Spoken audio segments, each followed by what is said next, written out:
ಯಾರಿಗೆ ಕಾಫಿ ಬೇಕು?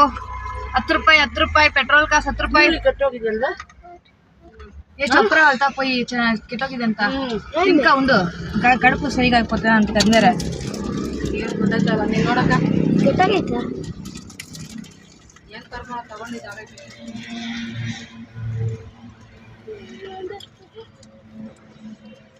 ಎರಗಡೆ ವಾಸನೆ ಬರ್ತಿದೆ ನಮ್ಗೆ. ಬೇಡಮ್ಮ ಸ್ಮೆಲ್ ಬರ್ತಿದೆ. ಅವ್ರು ಏನು ಮಾಡ್ತಾಳೆ ಕಾಸು ಸಾಲ್ರಾ ಕಾಫಿ ಜೇನ್ ಐತಿ ಕಾಫಿ ಬಿಡ್ಬೇಡ ಕಾಫಿ ಕೊಂಚ್ಕೊಯ್ಯಮ್ಮ. ನಿಮ್ಮ ಅಮ್ಮವನ್ನು ತೆಗ್ದಿಲ್ಲ ವಿಡಿಯೋ. ಶೇಷ್ ಅಂದ್ಕೊಟ್ಟಿಗೆ ಏ ಅಂತ ಚೆನ್ನಾಗಿ ಇಲ್ಲ ಇದೆ ಜಲ್ದಿ ಟೀದ ಹುಷಾರ್ದ ಆರೋಗುತ್ತೆ.